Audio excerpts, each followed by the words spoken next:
Well, welcome. Oh, I don't have my hair set on, do I? We are here tonight for on our Friday night.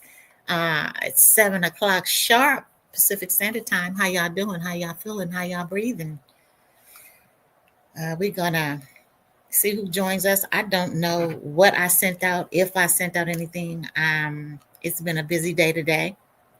I got in here and hello, there we go. Got in here and came in here pretty after an intense day. Let me see about sending. If you are on live with us now, make sure you say hi to us in the chat and share. Let's see. Who's. Let's make sure that we get it out there. You don't want to do that. Let's see. I just really want to be a blessing with everybody tonight. For the mothers that may be experiencing some kind of feeling, just feelings. We have feelings sometime, and that's okay. I want you to know that the feelings are okay. So as we got, hey, put in the chat. Thank you guys. Put in the chat where you're listening in from, if you don't mind. Go ahead and tune in and put in the chat where you're listening into. We thank you for joining us tonight. And please, by all means, share and let those know that we are here live and in living color for a Mother's Day special. What I recognize is that I have been doing something for mothers.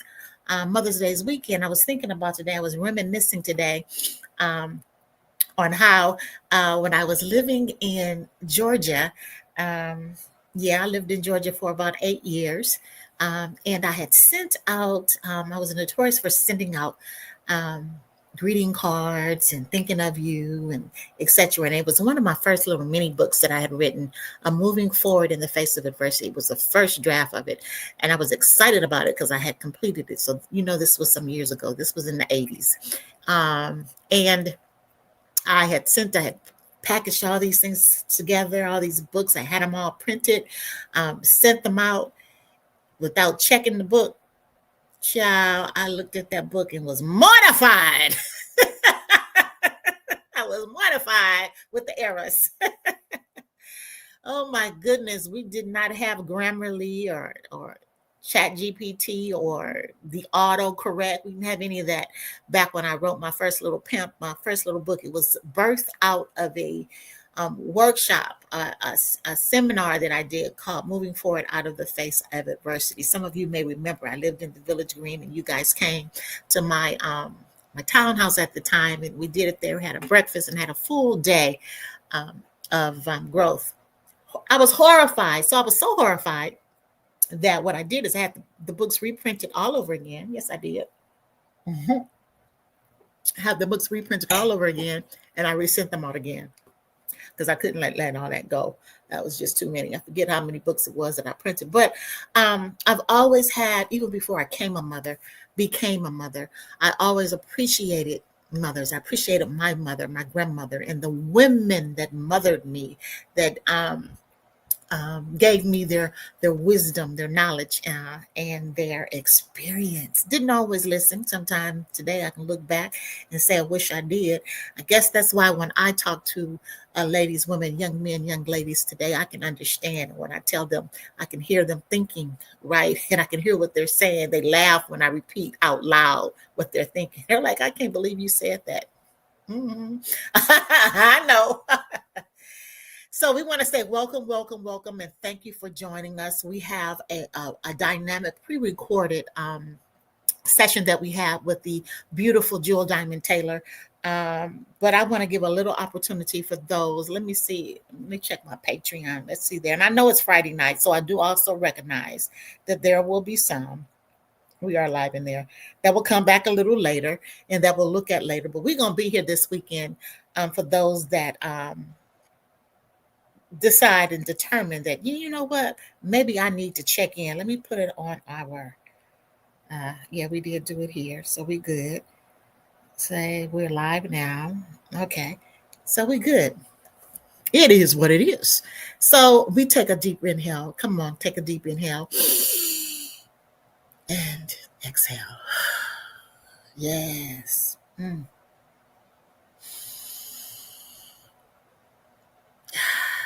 It is that breath that reminds us who we are. We are created in the very image and after the likeness of the creator of all life. Um, that means you're not no junk.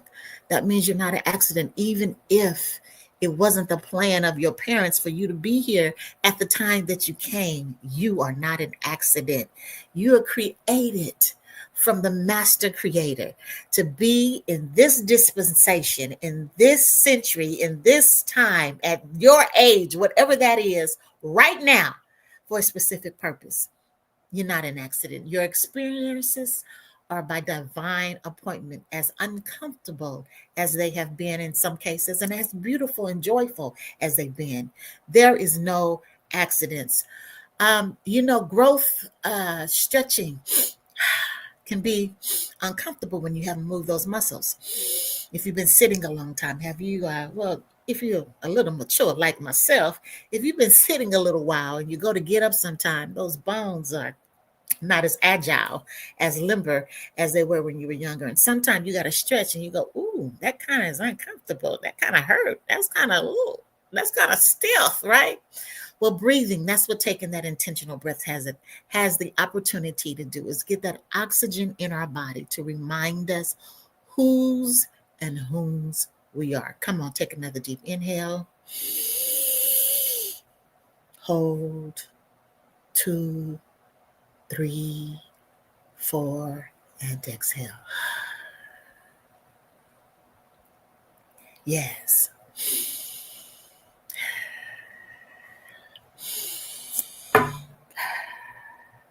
You are the master plan of the creator. You are not an accident. And don't you let nobody tell you otherwise. You hear me? You are not an accident. All righty? We are live now. Let me put it in here. Live now. There we go. All righty. And then let me give them the link. Gotta have the link, right? That's not the link. Here it is. Oops, excuse me. Bear with me. Hold up. Wait a minute. Bear with me. Copy the link. There we go.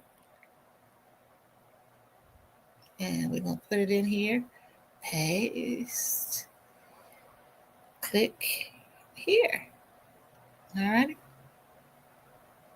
And so for those of us that may be missing our mothers, not missing our children, missing our grandparents, missing the ones that have mothered us, that took the time out to love on us when we couldn't love on ourselves.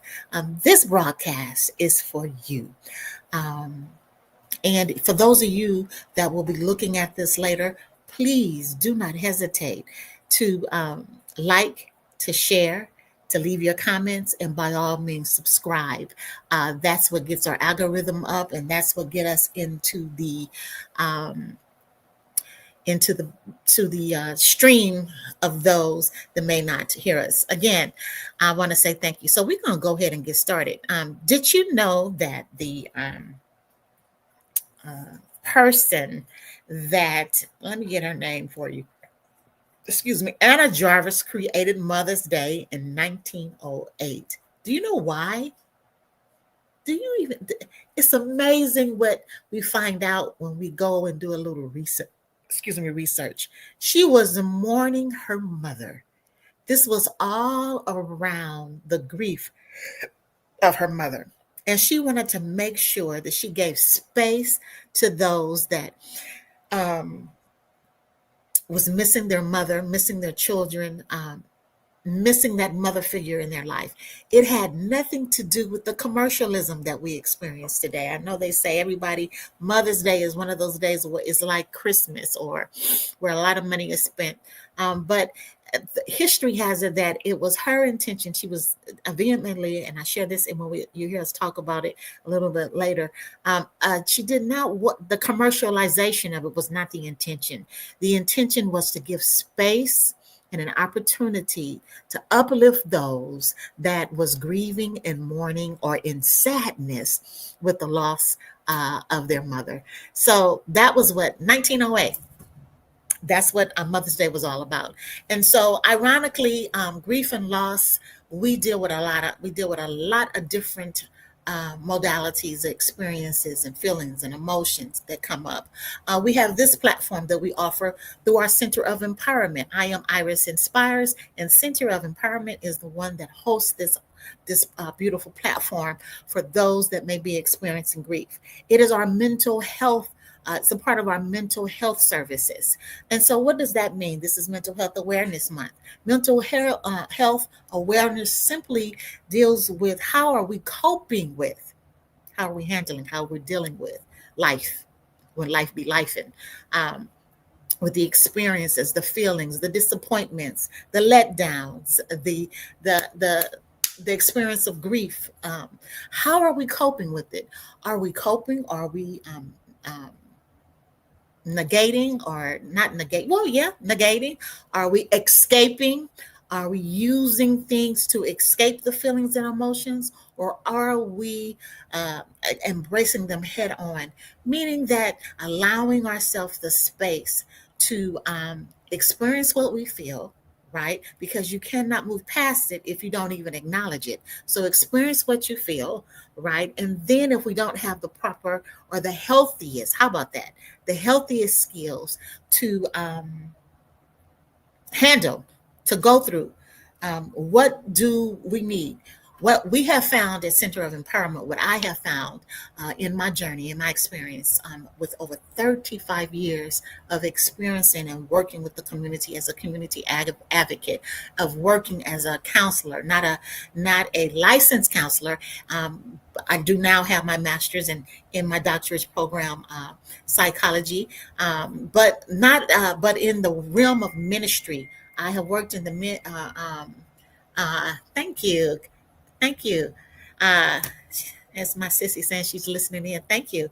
In the realm of ministry and how we hi, glad to have you. Thank you for tuning in, sissy. How we we're talking about how we handle, how we deal with, and how we navigate through the different feelings and emotions, grief, loss, disappointment, trauma, abuse, neglect. All of that affects our overall mental health well-being. Oftentimes we think that mental health means that you have a mental illness. It can include a mental illness. A mental illness doesn't mean that you or something is bad about you. It doesn't mean you don't love God. It doesn't mean you don't pray. It doesn't mean that you don't go to church. It doesn't mean that you don't trust the creator of all life. It doesn't mean that you are ill equipped to enjoy things in life. What it means is there may be a chemical imbalance.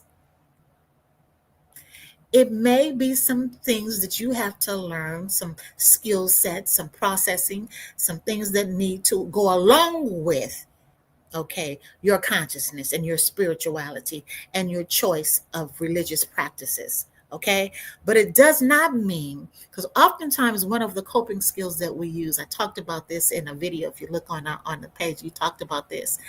Coping skills can be we use going to church because it gives us an escape.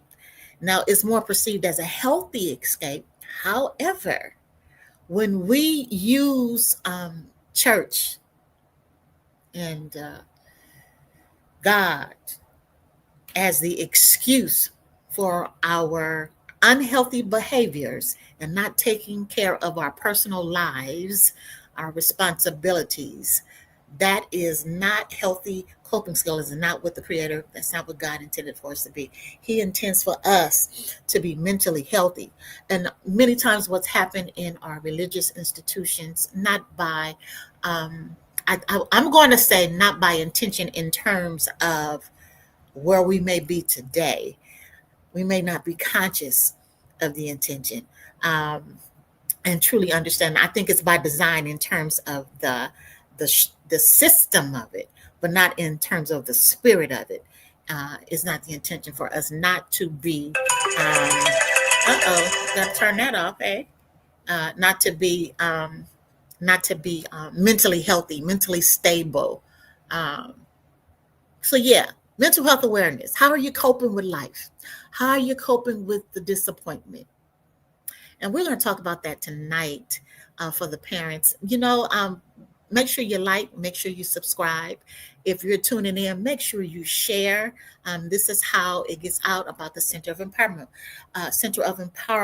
also known as COIN PM. We are a nonprofit organization, are not for profit, meaning we don't do it for profit outside of the profit of the community to see our community healthy and whole. We offer services that affect and impact the four pillars of life, and health is one of those. That's where the mental health comes in. Um, Providership is the other one. Financial is the other. And then we have just yourself, your wholesomeness, okay, all encompassing. So, yes, go to our website at www.coinpm.org and you can learn more information about our services. We have our grant, OMB grant is now open, and that is a grant that we offer for families that are in transition. We are an organization, the bridge. That's a bridge of hope that goes beyond solutions, shifting the trajectory, supporting families, and moving them in a different, even in a climate like today, that we're in today in the world, um, shifting the trajectory of families. All right, that's Coin PM, building bridges of hope that goes beyond solutions. All right, let's get started. I have I call her one of my mentors. She's been a beautiful woman in my life. She wrote the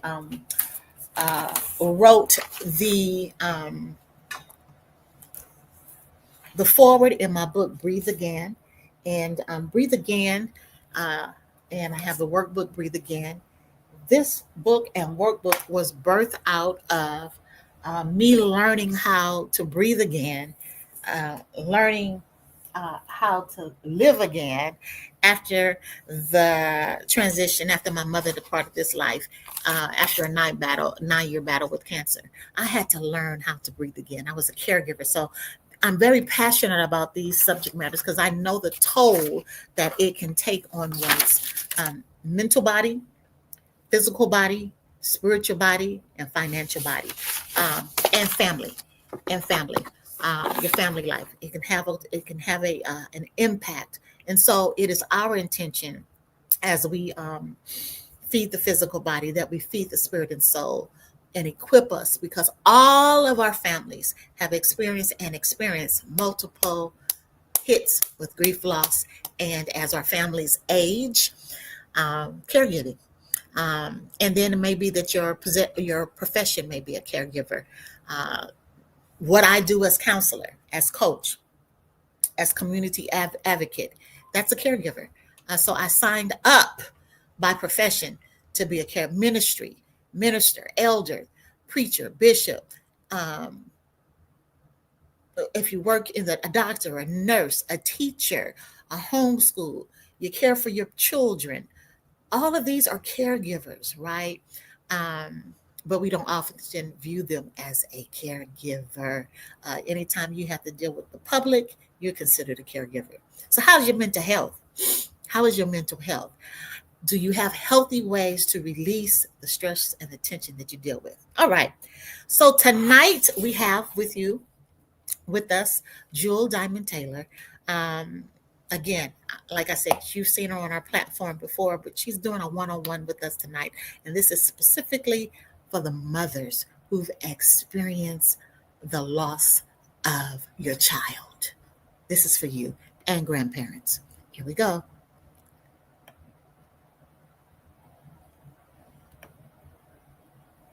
So, good evening, and thank you so much for being with us, Jewel. I thank you. I thank you for taking time out of your schedule this Mother's Day weekend. I know you're busy, and so I thank you for and so for taking this time out.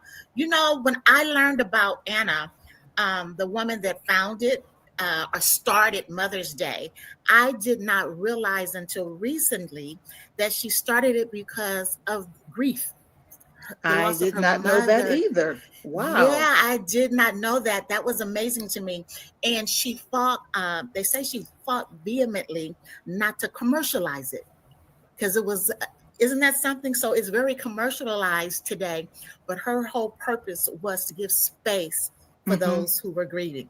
So, with that said, I want to say thank you again, and I want to give you an opportunity. We have a lot of listeners, a lot of people I know you work with, I work with, that grieve around this time of year, are sad, are missing their loved ones. And there's been a lot of people coming in my path as of recent who have lost children and Hmm. grandchildren. And I want to give you space to share your story with the audience of the journey, in the process of how, when you lost your son. Well, actually, I started disliking Mother's Day after my mother passed. Wow, me too. Yeah, in the 80s. Yeah. And Hmm. I did not want to celebrate Mother's Day, even though I had two young sons. It was such a Hmm. deep, deep loss. I didn't Hmm. even want to say, I didn't want anybody to say mother. Oh my God. I Hmm. didn't want a Mother's Day card. And I look back in hindsight, I see that that wasn't a healthy way to deal with it because I had two sons that wanted to celebrate me as their mother. But I was so lost and grieving so hard. So that when my oldest son, 38 years old, passed from cancer, I was able to navigate the grief a little better. Yeah, it was, uh, it just catches you by surprise because it was sudden. We got the diagnosis, and 6 weeks later, he was gone. Um, Hmm. we realized afterwards, because I did a lot of research and I saw someone talk about their journey online, and they helped me to understand that his cancer was complicated because he had sickle cell. So the I didn't know doctors, that. yeah, the white Hmm. doctors don't ask questions about sickle cell. They have no information about it. So Hmm. that was never asked. We never thought about it. We never entertained how we could have dealt with that. So that was a second hit. Like, what? They're not even informed. We didn't even think about asking how that was complicating the cancer. So, of course, because I was able to navigate it better, and I am teaching everybody about acceptance. I'm teaching everybody about, shift happens. How ironic Hmm. that I would write that book. Hmm. That the word resiliency and the word faith and the word surrender became real to me. They were no longer just ink on the paper. I had to practice that. I had to walk through accepting. I had to walk through what it is to be resilient, to bounce back. And I have to give credit to the online community. I had no idea how many people were watching me, how many people read my testimony. Even as recent as last weekend, I was speaking at an event and a woman said to me, I've been waiting to talk to you. I've been waiting to meet you because I lost my son. Now, that was in 2013, Wow. but it was like yesterday, as Hmm. you understand that, Hmm. that for us, there the time, it doesn't bend for us when you Hmm. lost a loved one. So Hmm. for me to talk to this young lady who lost her son, it helped me to give more meaning to my grief. Like, okay, God, I'm on display, didn't intend to be on display, but I hear time and time again people that come to me and say, the way you walked through that gave me strength. And I'm like, oh my gosh, I had no idea. Um, Hmm. so in grieving, Mother's Day, I'm at a healthier place. It does trigger me, but it doesn't sting as bad. I've really grown spiritually, I've really grown emotionally, and I continue to teach others about emotional regulation, not to sit in it, not to identify yourself as a griever. I identify myself on so many levels. That's just one aspect of who I am. Do I get depressed? Yes. Do I cry? Yes. Do I want to box God and say, really, why? I don't, yes, but do I also live with gratitude? Do I also live with hope? Am I still a mother to my other son? Yes, I am. And now I'm working with him through his grief because I didn't even understand what he was going through as losing his only sibling. So sometimes grief can just put you in such a box that you're not able to minister to others that had a different relationship. I'm thinking, well, that's my son. Well, he was also my father's. He was also my husband's son. He grieved in Mhm. his own way. He was also my other son's brother, the Mhm. only sibling. Now, I still am blessed with two siblings. You know them, Joy and Jamila. Mhm. So I Mhm. can't relate to someone losing their only sibling. Mhm. And then there was his fiance. My God, we all isolated in our own pockets. And it Mhm. wasn't until years later we started talking.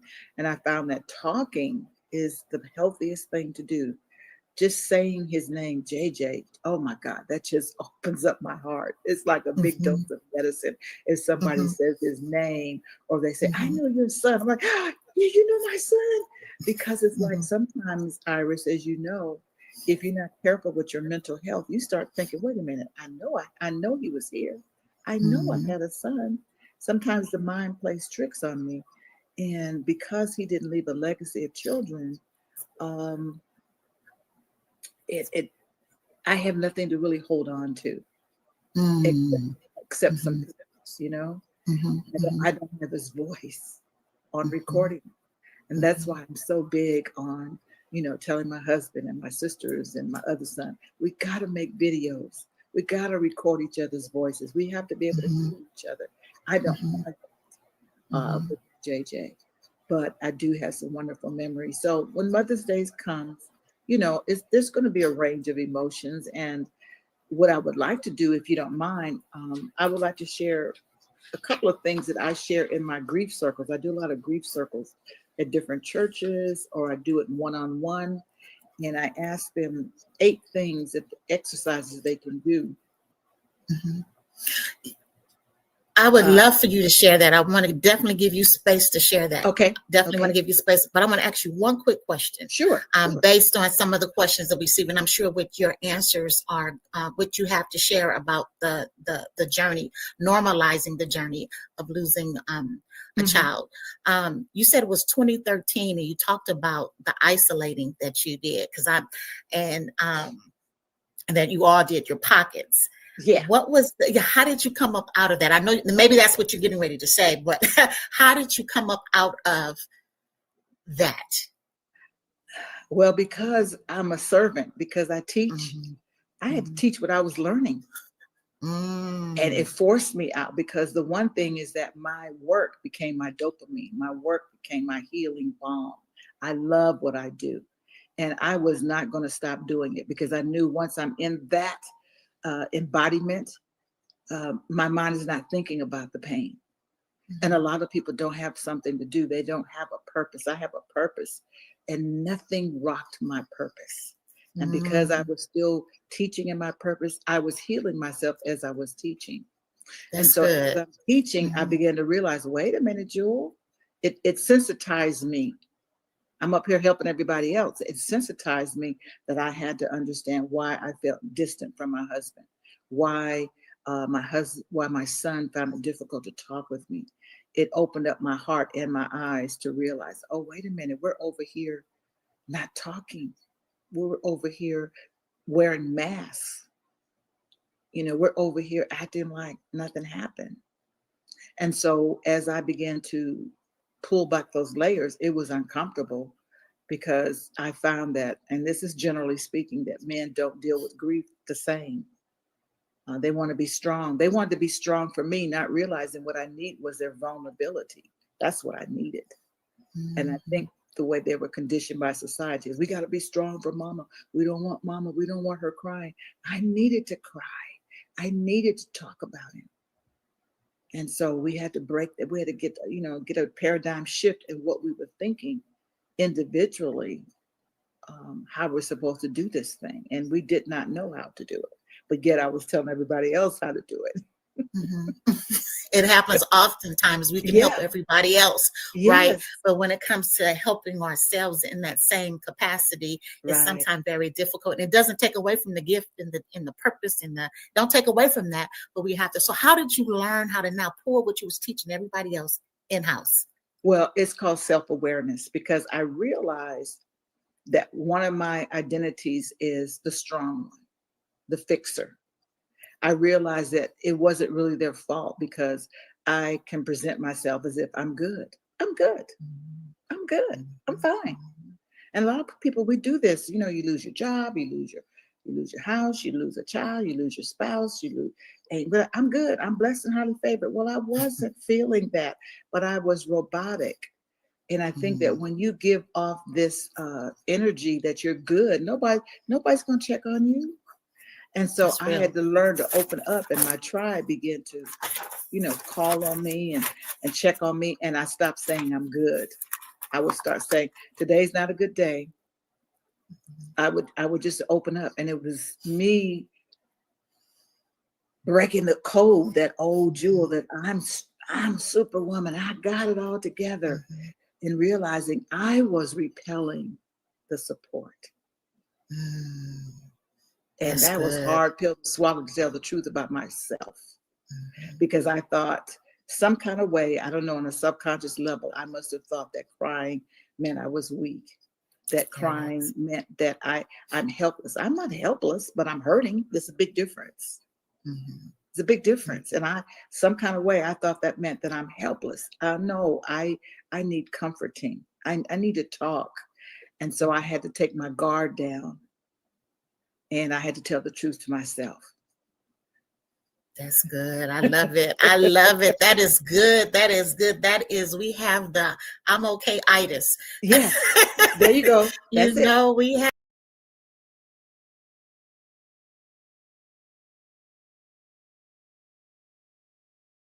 I want to say thank you for joining us tonight. Thank you, thank you, thank you, thank you. What do you think about that?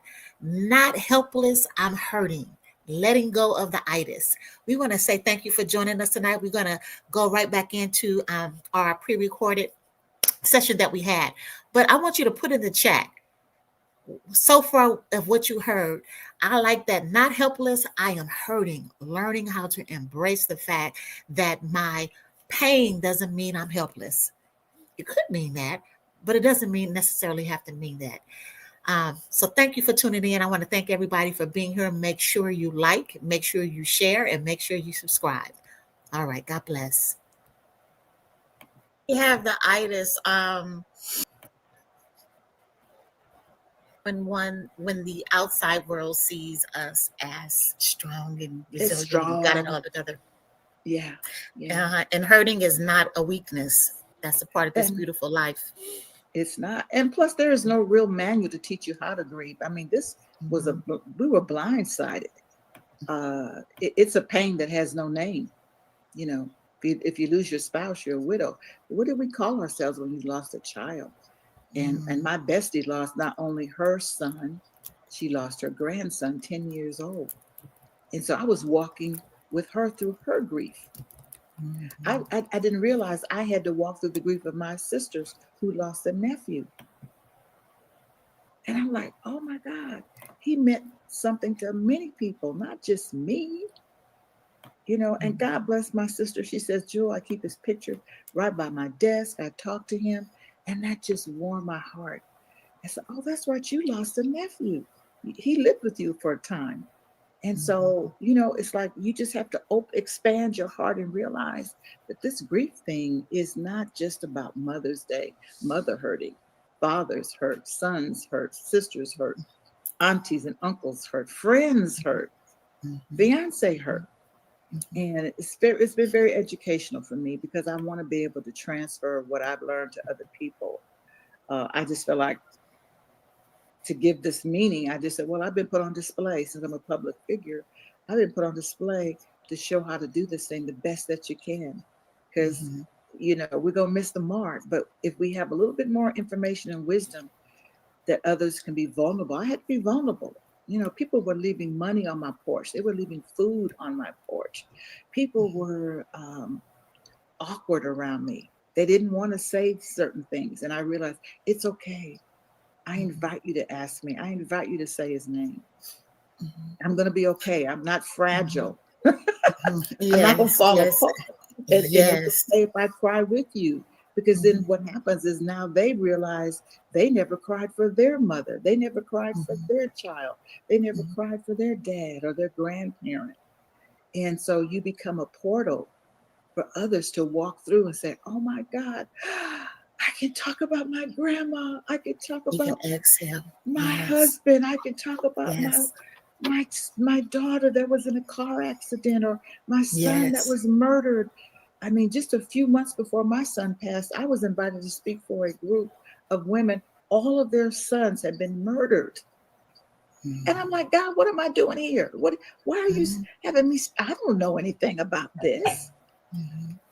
But uh, they were killed by drug dealers, or street crime, and I had to be a hope Mhm. dealer. I had to spread some Mhm. hope. And this was just a few months before I lost my son, which, you compare it, it wasn't as tragic. My son got out of his hospital bed, took off his mask, his oxygen mask, about 2 o'clock in the morning. The one night I stayed in the hospital with him, the one night his fiance stayed in the hospital with him. And as he walked towards me, I'm panicking. Are you okay? Do you need anything? Need me to help you walk to the bathroom? He didn't say a word. He just gently kissed me 3 times on the cheek. And on the third kiss, he fell to the floor, and that was it. He was gone. Wow. And I felt like I was there with his first breath, and I was there for his last breath. That's my Mother's Day gift, that I was there. Because, Iris, I have counseled so many women who didn't get a last kiss, a last goodbye, they have to wonder, they're tormented. Mhm. Who was there? What did they go through? I should have been there. And so I treasure that moment, and that heals me from feeling like I was gypped. I was like somebody just stole something from me. I was given the gift. I was given the Mm. gift. I Mhm. was there when my mother took her last breath.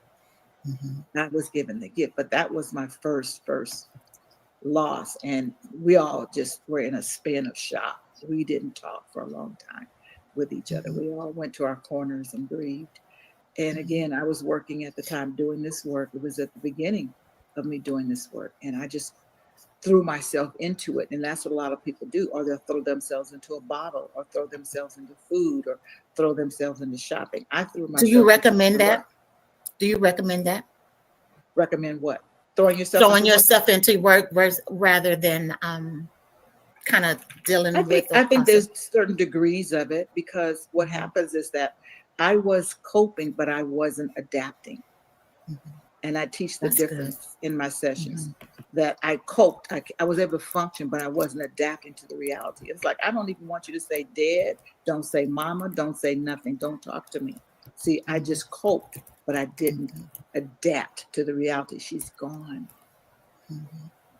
And this is part of the lessons that I teach through my grief circles. Is Mhm. coping is one thing. People say, "Oh, get the coping skill. Oh, just stay busy. Oh, just Mhm. go shop and go help other people. Go to church 7 days a week. Just do serve, volunteer." Well, you're Mhm. coping, but you're not adapting to the reality.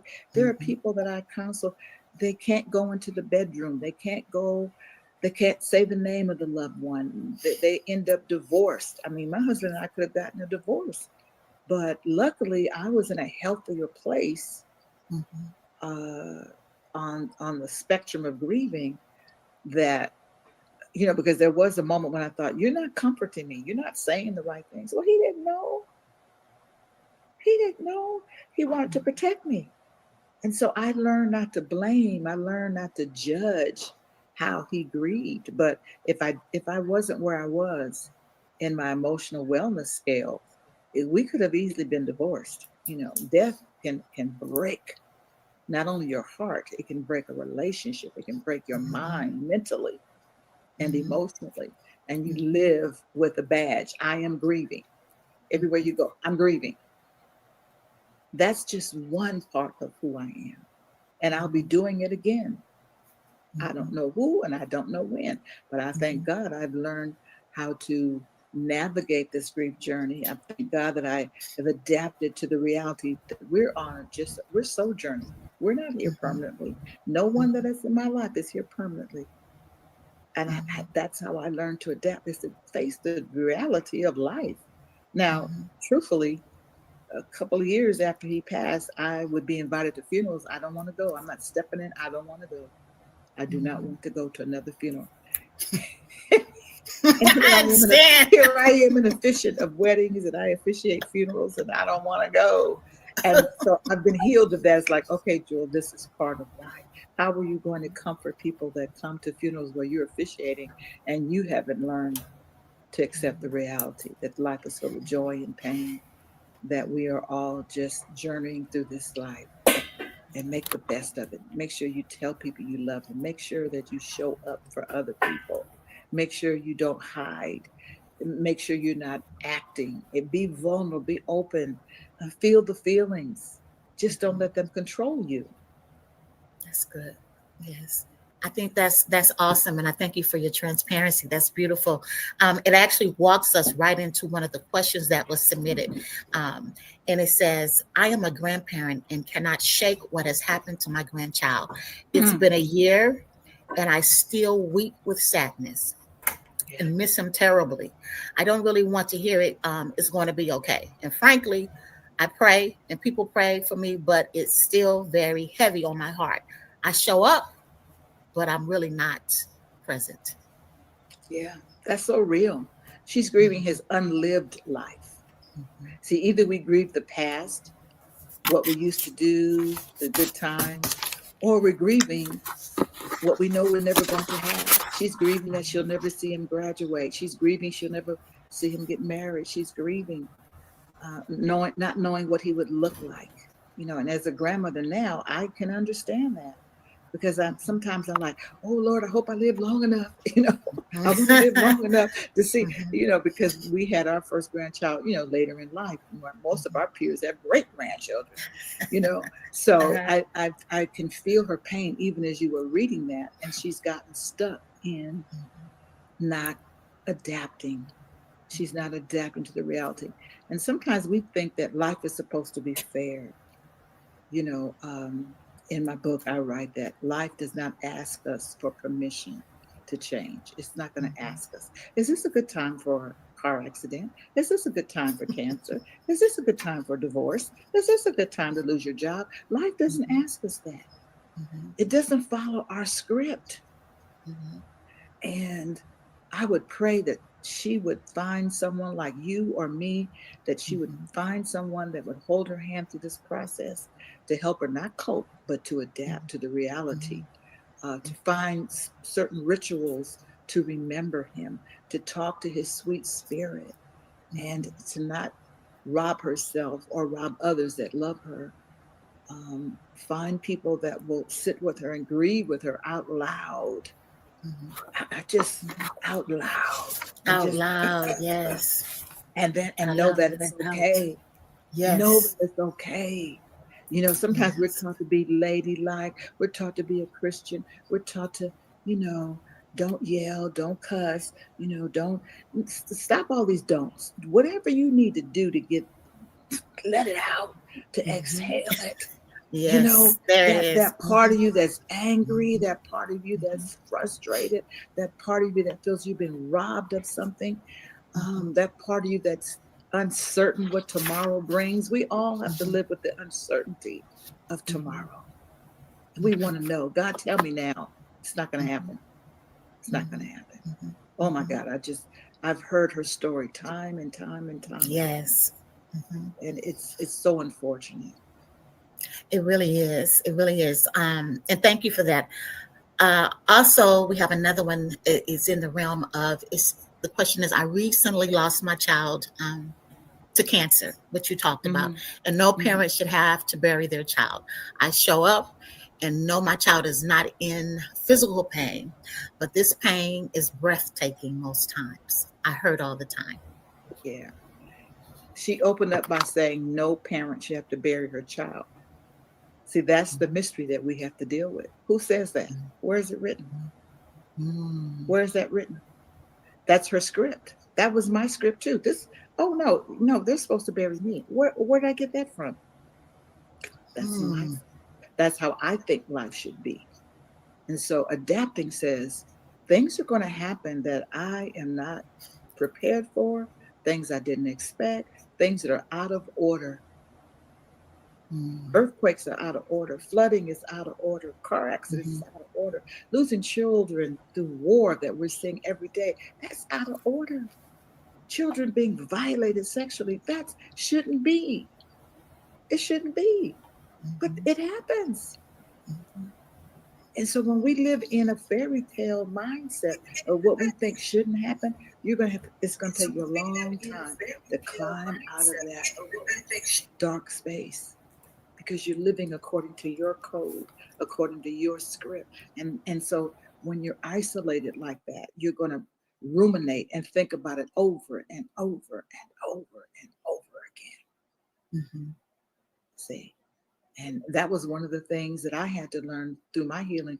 I used to have a fantasy mindset. I grew up on fantasy. I grew up on Cinderella and Snow White and Wizard of Oz. I grew up on television shows where everything was resolved in 30 minutes. I grew up on a lot of fantasy. We have to understand what that does to the mind.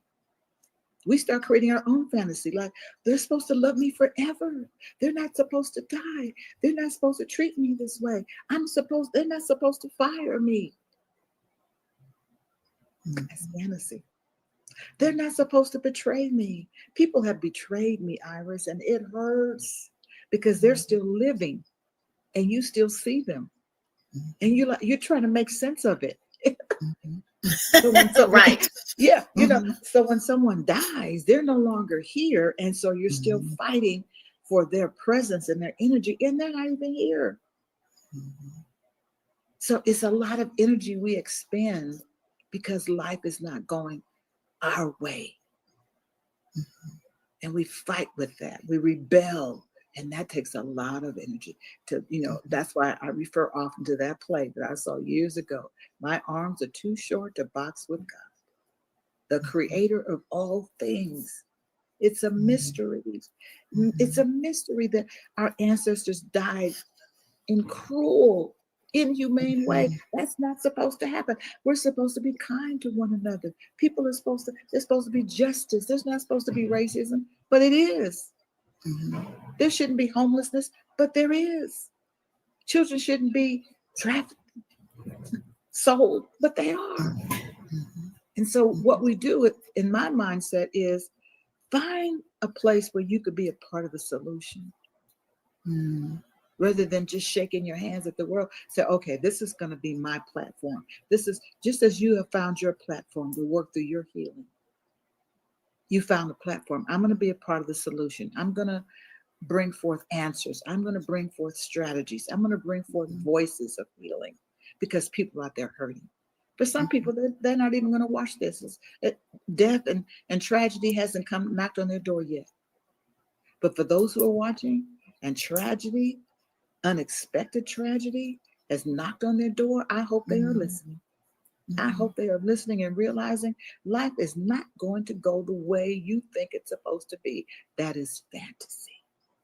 What do you say? What do you say to the person that says, because you've pretty much answered this last question, but they ended it with, why would God do this?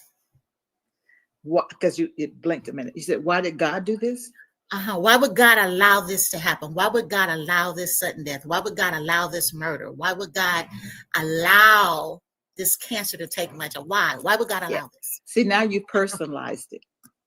You have, if you're a Bible reader, you're going to see that a lot of things happen in the Bible that God allowed.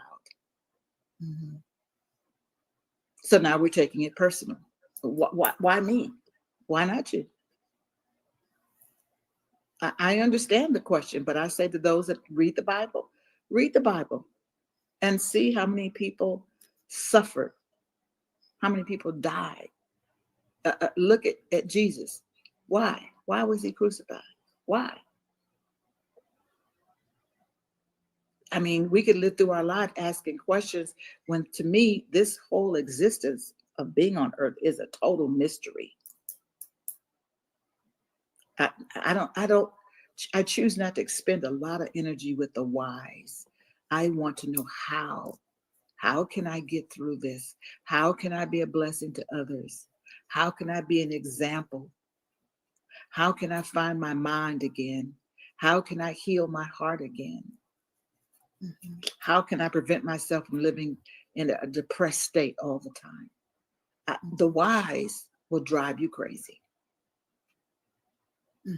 But I understand in the natural why somebody would have that question. Because now you personalize God as your own personal God. Like, God, you know me. Why would you do this to me? But do we say that when it happens to other people? We probably do. And then we go on about our day. We don't ask it anymore. Like, oh, wow, that's too bad. Oh, that's so sad. But you don't spend all your time wondering, why did that child commit suicide? Why was that child raped? Why did that baby die and the mother didn't even get to hold it? We don't spend our time doing that because life is full of mystery. It's full of breathing in, breathing out. It's full of sunrise and sunset. That's a lot of energy. Instead of saying, how can I be a blessing? How can I serve others that are in pain because I know that pain? One of my girlfriends, I used to say, why do you go downtown and serve the homeless? Why do you do that? You're retired. That's so depressing. Now I do it myself. But at the time when she was doing it, she said, Jewel, I'm praying that maybe because I know my son is on the street, that somebody will show him kindness. So I love being able to show kindness to people that come up off the street looking for help, looking for food, looking for clean clothes. Because she said, I'm hoping that there's somebody like me that will be there for my son. See, she gave it meaning. Like, how can I be a lighthouse? How? That's beautiful. In counseling, we call it reframing the experience. That's right. Putting a different, the experience happened, but reframing it. You get to define what that means for you, and it gives you energy. I know you have blessed me specifically in a way. It felt like. It felt like there was a cloud over me. I was functioning, doing, showing up, being resilient, but there still was this cloud of heaviness over me. It felt like I carried it. And I remember one morning, I think about it. Oh my goodness. I think about you share with me and you touched me. You said, it is okay to let her go. Yes. And it was something about when you said that, I don't know. It doesn't mean the pain. It doesn't mean the pain doesn't exist. It doesn't mean the love is not there. It doesn't mean but it's okay to let her go. And in that moment, I took a different kind of exhale. It was like I went, my whole body just. Right. We have such an attachment. We have such an attachment. And then, I don't know about you, but sometimes I'm afraid that people are going to forget that JJ was here. Yes. We're afraid that they're going to fade away. And so we revisit the grief, we revisit the pain because that keeps them alive in our spirit. And not knowing that we're also attaching the pain to us. Not just the memory, but we're holding on to the pain because that's when you feel most alive. Like, I feel the pain. It's like why people get tattoos. They want to feel the pain. So I'm so glad that ministered to you because, again, the pain that I went through, I wanted to be of use. How can I transmute it and say, okay, I get it. You're holding on because you feel if you don't talk about it, if you don't cry, if you don't get depressed, she's going to leave you. She's not here physically, but you have to give them permission to move on to the next realm. And you have to give yourself permission to move on to the next realm. And living with the fear, and I live with it too, that if I don't talk about JJ, who's going to remember him? But I can talk about him now without crying. I can have Mother's Day and not feel like, oh, it's the heaviness that you felt. I know that cloud. Oh, I know that cloud. It's the heaviness. And it's like, no, I want to live. I want to be available to my family Mhm, that's still mhm, here. I want to mhm, still enjoy the life that God has given me. I want to still laugh again. I want to still be able to show others that you can get through this and that there is a way out, that things will happen unexpectedly, and go totally against your script and your expectations. I love the Eastern philosophy that says the only root of suffering is our expectations. We only suffer when our expectations are not met. If you don't treat me the way I expect you to treat me, I suffer. If I don't get paid the way I think you're supposed to pay me, I suffer. If you don't mhm, tell me you love me when I want to hear it, I feel like I'm not loved and I suffer. mhm. When I walked down the aisle, I had certain expectations 55 years ago. And let me tell you, that's another show. But I had to learn to live with my expectations. Like, Mhm. oh, he had expectations too. Yes, yes. Oh, I thought having this sweet little baby that, my expectations, they're going to do certain things. They're going to live a certain way. They're going to choose what I choose. We're going to have the same taste. And then when you realize they're their own person, and then we Mhm, suffer like, wait a minute, this is not what I expected. mhm. That's it right there. It's the expectation. That's real. Yeah. It, Yeah. it definitely suffering. That suffering, it causes us to suffer because it, especially when it doesn't turn out the Because we had way, this invisible script. at least better than what we thought, Yeah. even if it's Because not we're like we walking thought. around with our invisible script. Mhm, We're walking mhm, around with our invisible script. mhm. My Yes, mother's yes. supposed to be here. Like, I don't understand. I don't, you know, I still to this day, when I do my live speaking engagements, I'm hoping she's sitting in the audience. Mhm, I'm wishing my daddy was there. I got my name because of him, his jewelry store. And I'm like, my parents didn't get to see who I became.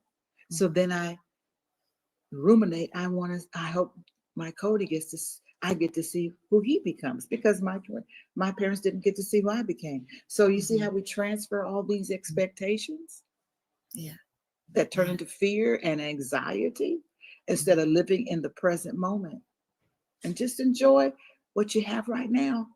mhm, We don't know. There's so mhm, much uncertainty. And if we focus on the uncertainty, that's what creates the anxiety. mhm, So we have to recalibrate. And that's what I do, through my books and my workshops and my retreats and my speaking engagements, is to help us to recalibrate our emotions. mhm. Mhm. Because if we And we don't, must. yeah, Yes, yes. yeah. We know. The minister said it yesterday. We had Isaac and I attended his friend's best friend's uh, and mother uh, celebration of a life, homegoing celebration. It was the mother and daughter that was murdered at the top of April Oh, at a streetlight in Compton. And one of the things he said, it was a bittersweet day. And what he said, that, and the mother, when you're there it's one thing when you're in the presence of one casket. It's another thing when you're in the presence of two caskets. I've done that. Okay. That's a whole nother experience. And I noticed the mother, even when I came in, the mother and the grandmother of Lele and Levon. And as she was share as the one of the relatives was sharing the obituary, and I noticed her, she literally grabbed herself. It was like it was too much, and she kind of passed out. So they had to call the paramedics, and the service paused. And then when it came back, one of the ministers said, as he talked, and I thought it was so eloquent. He Mm, says, we can't ignore the elephant in the room. It's here. We can't ignore what's happened. We right. can't ignore the tragedy of it all. Right. However, what are we going to do with where we are right now? Exactly. What See, are we going to do with this? coping Yes, wants to ignore it. We're yeah, just gonna say, we're just gonna sing, we're just gonna be busy, yeah, we're just gonna cook, we're just gonna shop. We don't want to talk about it because it hurts so yes, bad. And then yes. when you're empathetic like you are and like I am, Mhm, you're picking up their pain. mhm, I'm sure the mhm, minister was picking up their pain, and mhm, we don't like how that feels inside of us. So we don't want to feel it. So let's not talk about it. Let's mhm, shut down. Let's drink. all these things. So I Mhm. totally get what he was saying, is that it's Mhm. very uncomfortable to sit with people in pain. And we have to learn how to do that. Mhm. Mhm. I learned how to do that. I sit Mhm. with people constantly who are in pain. I don't run Mhm. from it. I don't try to sugarcoat it. I don't say, oh, it's going to be okay. No, it's not going to be okay right now. It's no, let them feel it. Because if you push the feeling down, that's what turns into cancer. That's what turns into high blood pressure. That's what turns into a headache. That's what turns into a backache. That's what turns into diabetes. You're pushing down, pushing down. And Western society, we are guilty of that. We want everything to be pretty and nice and neat and wealthy and shiny. Mhm. We want to celebrate the beautiful. We want to Mhm. celebrate the talented. We want to Mhm. celebrate the athlete. We want to celebrate the runway model, the cover girl. Oh, we want, but we don't want to discuss Mhm. the other side of life. Mhm. It's not always pretty, Pete. It's not It is always not pretty. pretty. To get to the Pretty. pretty, you got to go It, through the ugly. it's the two-sided Yes. coin. It's like saying, Yes. I don't Yes. want the sun to go down. Guess what? The sun is going down. Want it or It's not. going down. Yes, Night it is is. coming. It's It's coming. coming. Guess Mhm. what? Oh, I don't want the wrinkles. I don't want. Guess what? The tent is slowly folding. Mhm. It's slowly folding. It's Yes. leaning to one side. Yes. It needs a cane. You know, come on, it's walking slower. That's Mhm. reality. That's Mhm. not fantasy. And reality always wins. It Always. always wins. Mhm. Tell the truth. It's Mhm. ugly. Divorce is ugly. Been through that with my family members. Been Mhm. through with suicide. Nobody wants to talk about it. Nobody wants to talk about it. Been through with people struggling financially, no place to live. Don't want to talk about it. Keeping Mhm. secrets in. Mm. That's what makes us sick. Mhm. Holding on to these secrets. The shame of it all. I don't want anybody to know I'm going through. Well, you don't have to tell everybody, but you better tell somebody. You better talk it through.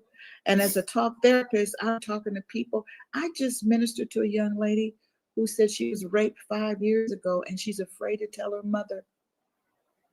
She said, Mm. I don't go anywhere. I'm isolated. I'm depressed. I can't sleep. I said, honey, do you see how it's affecting your body? Mhm. And I got an email yesterday. I told my mom the world Oh. didn't come to an end. See, the Mm. world didn't come to an end, but her Mhm. life did not go according to her script. And Mhm. she felt the shame. And a lot of Mhm. times, even when we lose loved ones, especially if you lose a loved one to they unalive themselves or some type of violence. Now, even though my son lost his life to cancer and sickle cell complications, as a mother, I still question: did I do everything right? Did I do something wrong? Did I not pray hard enough? Did I not see the signs? Did I do something, not feed him right as a child? What did I do? You see how oh my God, we terrorize ourselves because we don't understand this mystery called life. We don't have all the answers. We don't have all the codes. Mhm. We don't. And we've got to learn how to live. The people say, I'm living my best life. Are you? I want to say, are you really? Are you really? I don't see signs of it because you're over here faking it and shaking it and you know, masking it, covering it Mhm. up. No, you're not living your best life. The best life says, the depth of my pain will help the height of my joy. I have so much joy, Mhm. Iris, because I've had so much pain. Mhm. Mhm. See. Mhm. So when the joy comes, it is delicious. It is awesome. Mhm. Like, yes. And so Yes. because it's the up and the down, the joy and the pain, the sunshine and the rain, the Mhm. sunrise and sunset. It's all a part of the journey. I didn't Mhm. know this always. I didn't have all this wisdom, but it's through my maturation, it's through my teaching, it's through me sitting in pain with people. I remember when I had a total hysterectomy the worst. It was worse than childbirth, the pain that I felt before the surgery and after the surgery. It was the worst. And at that time, both my sisters didn't live close to me. They had transportation issues. My sons and my husband were busy working. They didn't know how to deal with me in pain. So I would get things like, you okay? You need anything? And then they're gone. And I can remember climbing on the floor just to go to the restroom, just climbing on the floor to get something to eat. And I felt so alone. I felt so alone. And just to lift my arms to comb my hair, I couldn't even lift my arms. And I resolved, now this was years ago, I resolved, I said, I will never, if I know of anybody in my life that is going through, I will be with them. I will sit with them. I have taken women to doctor's appointments. I have sat with women in mortuaries and helped them to decide if they're going to have a cremation or what kind of coffin they want. I have sat with women in hospital beds. It's like, I am so on fire and committed to that because of that one implicit moment when I felt nobody was there for me. And I'm not blaming my family. It was just certain circumstances. And as I said, a lot of men don't know how to deal. It's too awkward to deal with somebody in pain that you love. They felt helpless. They felt, well, we asked her if she wanted anything. They felt like that was enough. And if I said something to them to this day, they would say, we don't know what you're talking about. They don't, because it's my memory. It's something that happened to That's me. Good. So I don't blame. I just say, how? Remember I said I only ask how can I transmute this pain and be a blessing? Because I don't want anybody to feel what I feel. I went with one woman to do her funeral arrangements for her daughter. She said nobody wanted to go with her. They were scared. They were in grief. I said, I'll go with you. I hardly knew this lady, but I was able to be a buffer for her. And I thank God that I was able to be of service. I don't want to see anybody in that kind of pain alone. So when people say, oh, Jill, you do too much. And oh, Jill, hush, hush. She will shut you down, honey. I will shut you down. Okay. This is why I have my Women on the Grow outreach nonprofit organization. So we can be there. If I got to send money, if I send cards, if I send flowers, if we can go visitation, this is what we are committed to do through our Women on the Grow, is to be a resource to women going through adversity. And that was birthed, Iris, out of my own personal pain, losing my daddy, losing my mother. 2 months after my mother passed of breast cancer, my mother-in-law passed away. Then my daddy passed away. My best girlfriend, whose name was Jewel, she passed away. So I have been in that classroom called grief. And with each loss, I learned how to adapt. But it was very painful in the beginning. Nobody told me how to do it. Yes. Thank you so much for sharing that. I can relate. I can relate. Ladies and gentlemen, we're going to take a little commercial break right here and let you take a deep breath and check out this. And we'll be right back.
I'm just a talking. Y'all can't even hear me. There's been so many nuggets that have been given. What have you heard that has caused you to go aha, to give you the aha moment? Coping but not adapting. They're two different things. I thought that was very powerful. And my favorite is not helpless, but I'm hurting. Not helpless, but I'm hurting. I'm a part of the solution. And listen, even when we started this, we talked about this is Mental Health Awareness Month, and it's about how are you coping with right life. And so when we say coping, we mean how are you adapting, how are you shifting, how are you changing? Not coping as in using things as a crutch to get through that may create habits that are not healthy and create additional trauma and challenges in your life. That is the distinction. All right. Anybody want to put in the chat anything that you've heard up to this point before we continue? Anything, put it in the chat. I hope you haven't forgot to like and subscribe and share. Make sure you like, subscribe, and share. If you like this content, if this is not your first time, if this is your first time and you're liking what we're doing here at the Center of Empowerment, please make sure that you like and you share. Like, share, and subscribe. Okay. Thank you so much for that. All right. What we're going to go ahead and do is put in Lorinda's still, Iris is still learning the tricks of the trade here. So be patient with me. Be patient with me. Don't go nowhere. Here we go. Uh, uh, oh. There we go. There we go. And there it is. Get to see all that experience. Jewel, you want to share some more about that event that's coming up in September? Oh, yes. Thank you for asking. It's our annual retreat. I've been doing retreats for over 30 years, and I know you've been to some of them. I'm sorry, Yes. family member in the background doesn't know I'm taping. Uh, yeah, that was one of the first things I ever did in the 80s was to do a retreat, and I got hooked on it. So I've been doing them every year. And so for the 10th year, we're going to beautiful Malibu. Oh my God, it's such a Yes. Yes. wonderful little secret jewel in Southern California. I love it when the women come and they're like, I didn't even know this was here. And we have Mhm. women from all It's across the beautiful. nation who attend. It's the first week in September. And people say, well, Jewel, why is it during the weekdays? Because this place is so popular, I can never get a weekend. Mhm. And I plan a year ahead, but it's going to be amazing. We're going to be there for 3 nights. Mhm. And I tell women if you only can come one day or one night or 2 days, give yourself the gift of the retreat. Treat yourself, Mhm. don't cheat yourself. Mhm. The food is delicious, delicious. We go to the ocean, we pray, we dance, we laugh, we cry. I have activities that we do. I have a special someone who's coming this year that's going to entertain. It's going to be off the chain. And I hope that the ladies will check out my website and check out the information to attend the first week in September for the Women on the Grow Malibu Retreat. And it is a Awesome. Thank treat. you. It is definitely all of her events, as a matter of fact. She gives their signature. She gives special attention to the detail. And so I highly, highly, highly, highly, highly recommend that you check her out.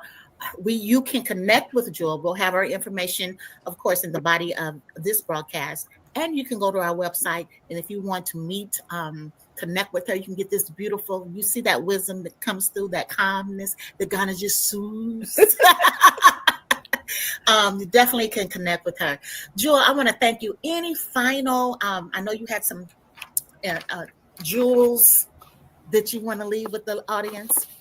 I don't know. Do I have time to share it real quickly? You It's have plenty just of time. Take your okay. time. All right. Okay. Um, Mhm. well, when I do my grief circles, I try to give them something to activate their minds to think in another direction, as you said, to reframe it. Mhm. So I ask them to fill in the blank. Uh, my loved one, the person I lost is, they were my. So they're going to talk about their relationship. The person I lost is my son. They were my jewel. That was my first son. Second one, the day everything changed. I say, remember They're going to write, I remember the day I found out, Mhm. because I want them to get over the awkwardness of talking about it. Like, okay, what happened? Because a lot of people just say, "Oh, I'm so sorry," and they move on. They never get to know Mhm. details. The third thing is, sometimes I wish other people understood. Fill in the blank. Mm. The fourth one Mhm. is, when I feel overwhelmed, I turn to. Some may Mhm. say prayer, some may say dancing, some may say meditation, some may say I go walking or I call my bestie. I want them to connect the dots and see, what is your pattern? What do you do when you feel overwhelmed? Uh, they may say, a memory that brings me peace is. So now we're flipping the script. What's that memory that when you think about it, it brings you peace? Then we talk about, how do you honor the legacy? I say, to keep their spirit alive, I will. So I'm getting them to a place where they could start saying, I need to create a ritual. I need to think of something that helps me honor their memory. What do you do? Um, you may say, "Oh, we used to go bowling." Do you go bowling? Oh, their favorite color was purple. Oh, okay, everybody, we're going to wear purple today. Or, oh, we're gonna play a video.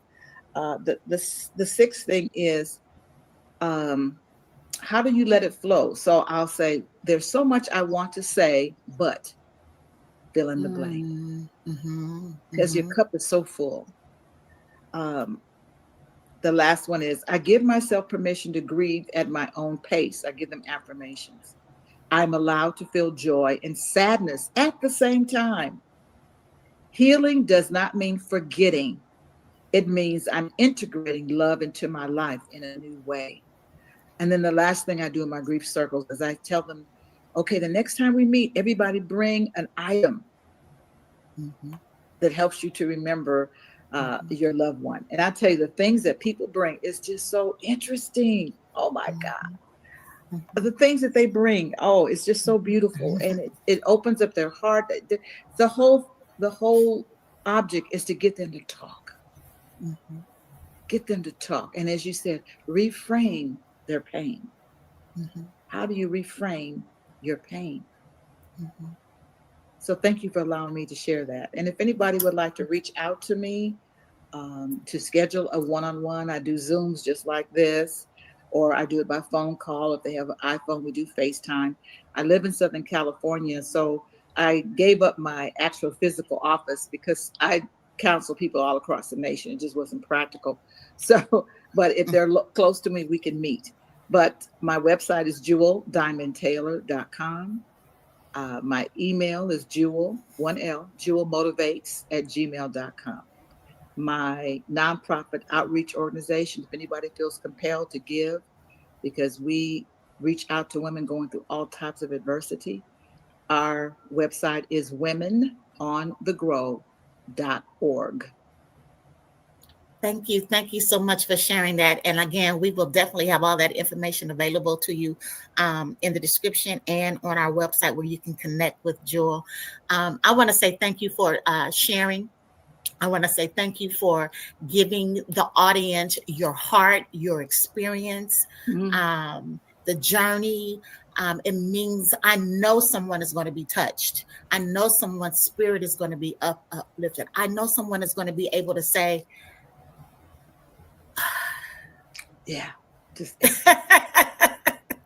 just you breathe, know, just just breathe. breathe, just breathe, just take a deep Yeah. inhale. We take that for granted, breathing. And really just pausing and being present in the moment. So thank you, thank you, thank you, thank you, thank you, thank you, and thank you again. And thank you for being that Mhm, lighthouse. Thank you mhm, for your heart.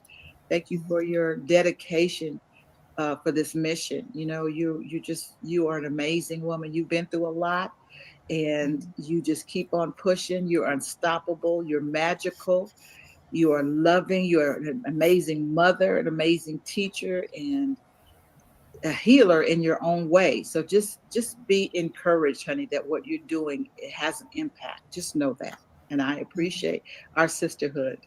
I appreciate it too. And let me tell you, you want to make sure you make it to the Woman on the Grow retreat in September. Yes. Yes. Yes, yes, yes. Thank you, everybody. And we will see you next time, and be at peace on this Mother's Day weekend. God bless. Yes. Stay in the light. All right, everybody. Thank you so much. Thank you so much for tuning in tonight for our annual Mother's Day um, session.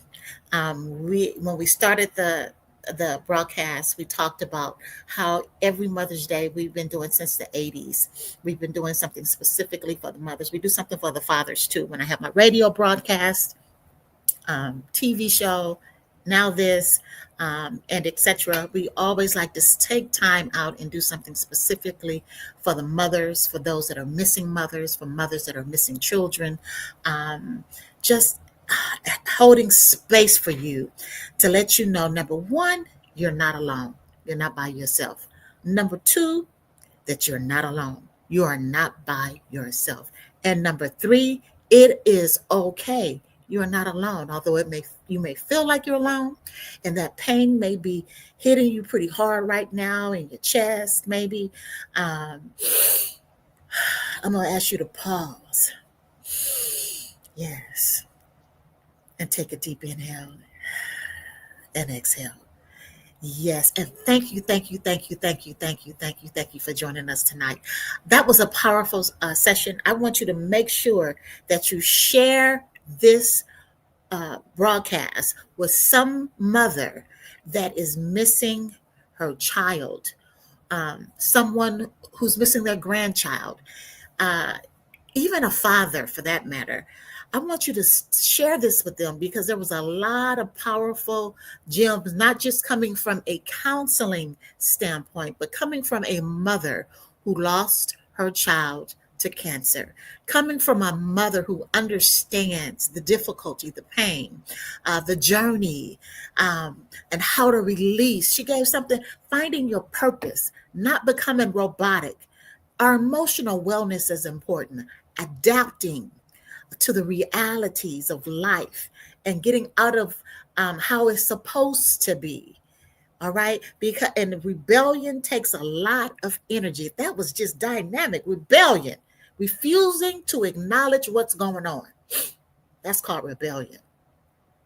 Takes a lot of energy and it wastes our energy. And then it hoards in our body and manifests as dis-ease, disease, high blood pressure. I did not have high blood pressure, anxiety, um, and some of the other health challenges that I have had to face, and I am overcoming as we speak until after the transition of my mother. And then after my divorce was, which was another grief, I had another layer. So we have my mother, no, we have my father, my mother, my grandfather, my grandmother, uncles, aunts, and we were a close knit family. And so that was, it was like this. So I understand. That's why I'm so passionate about um, offering these sessions, these broadcasts on our session with Center of Empowerment. That's why it's one of a part of the four cornerstones that we impact. That's why we have the OMB grant in honor of my mother. She was a woman who stood for helping and serving those that were in need. That's why we have the caregiver dream. As a matter of fact, that's opening up over the next month. So you want to make sure that you check out our caregiver's dream. We honor uh, men and women. We do makeovers and what is that thing that you have dreamed about doing and you haven't been able to do because you have been living a life of the caregiver and you haven't taken care of yourself. So we care for the caregiver. We take care of you. We offer services, Center of Empowerment. We deliver food, groceries to those that are chronically ill, the elderly, unhoused, those that families that are working that have more month than money.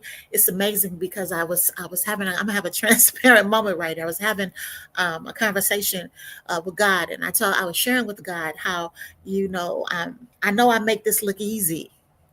I know I do. And I refuse to complain.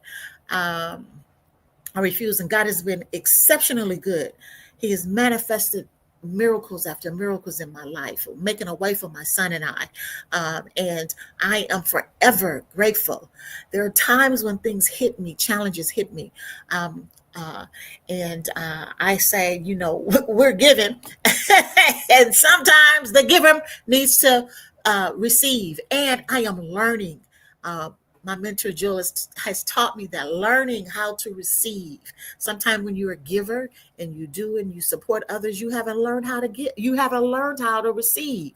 And so learning how to receive. I have learned and am learning how to receive, and not say, "Oh, that's okay. I don't need that. I'm okay. I'm fine." More than likely, it's pride and ego anyway, not wanting to acknowledge. So I'm going to thank you. You want to leave anything? Don't forget to like. Don't forget to share. I'm not going nowhere right now. Let's see. We got something on our. What do we have? We got people leaving us messages. Let's see. Let's see. Let's see what they're saying here. Um, okay. Absolutely. We had somebody say they were tuning in late, but they're going to go back and listen. Absolutely. Well, it will be there. It will be here. Our next guest. You don't want to do that. So we want to make sure that that happens. But we're here.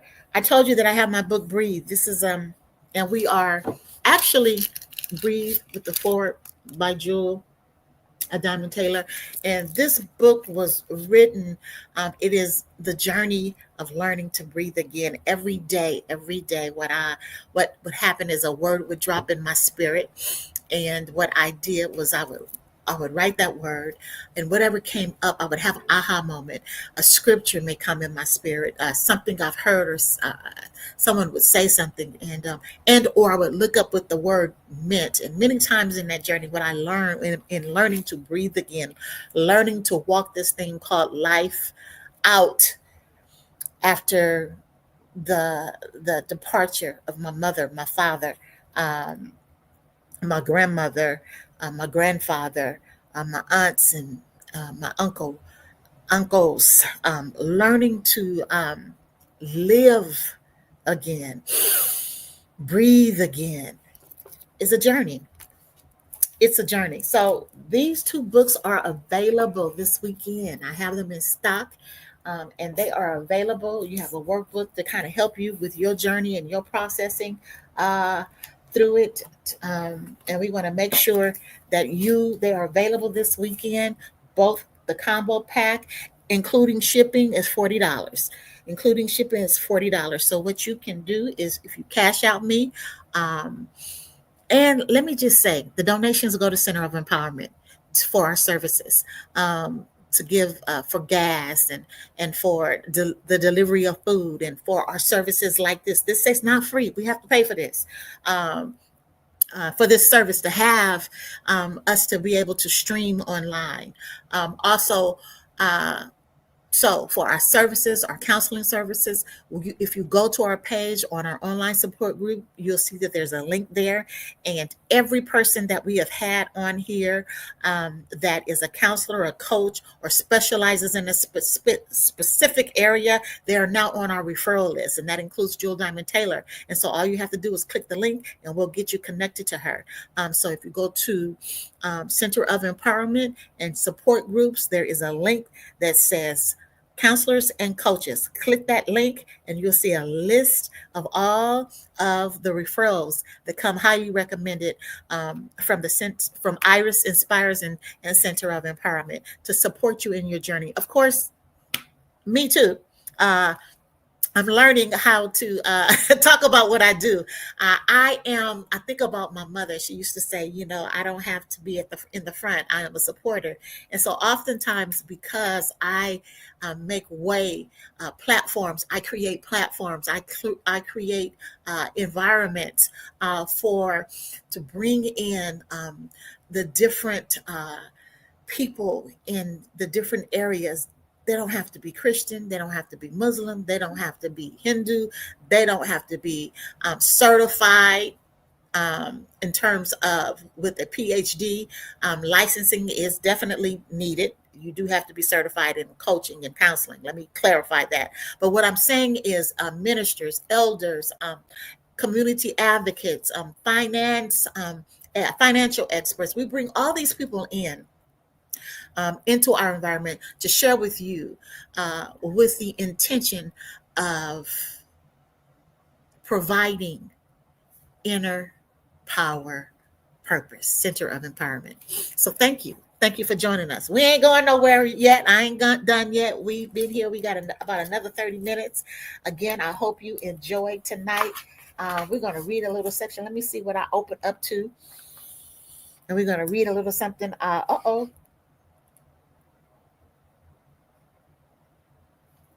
Opened up to stubborn on page 393.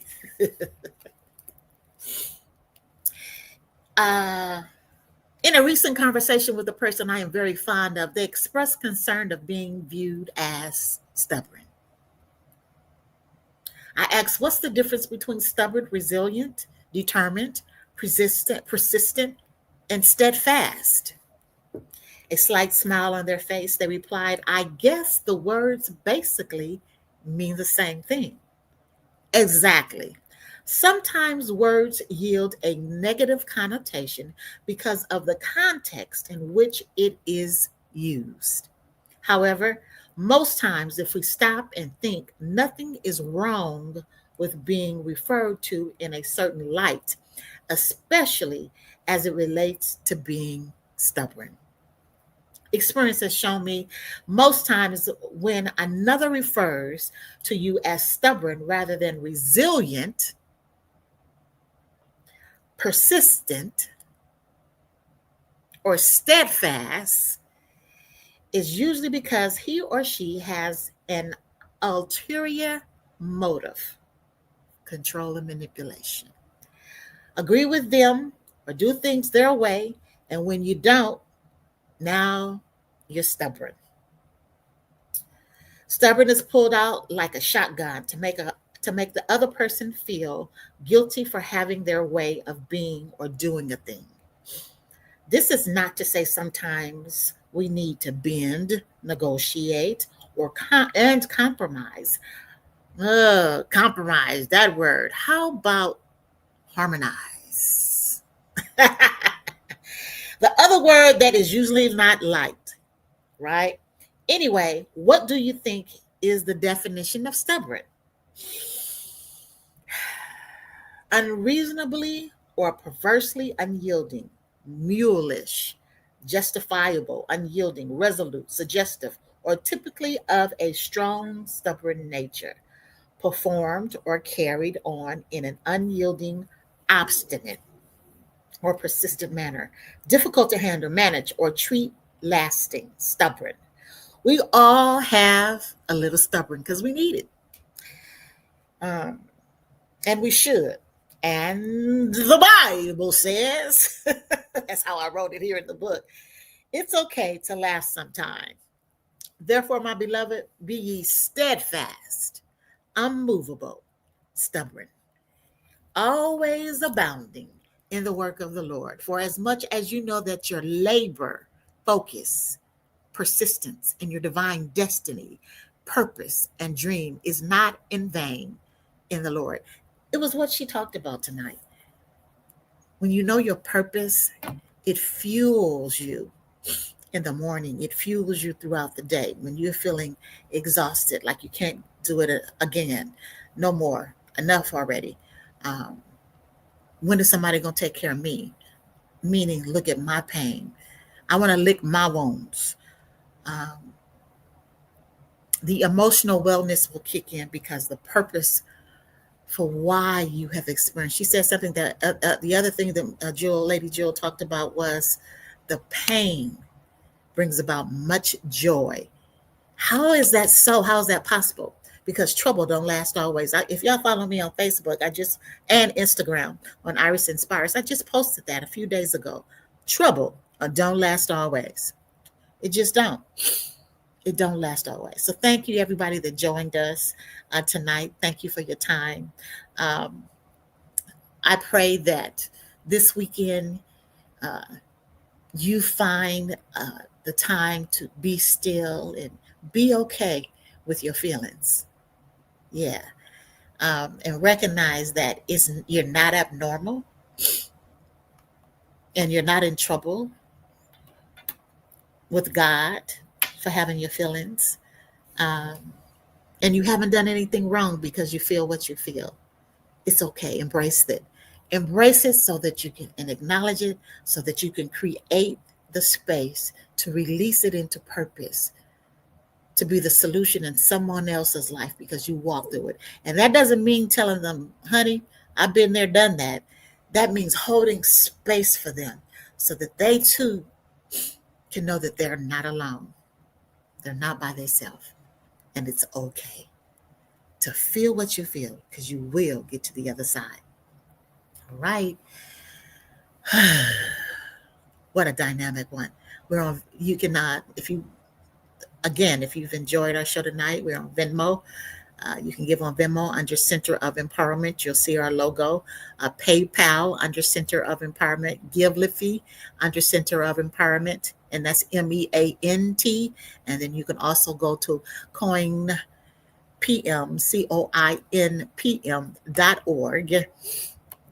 And you will see our donation page there. And you can donate there as well. God bless you. Mother's Day's blessings to all of you. And we will see you on the next go round. Peace and blessings.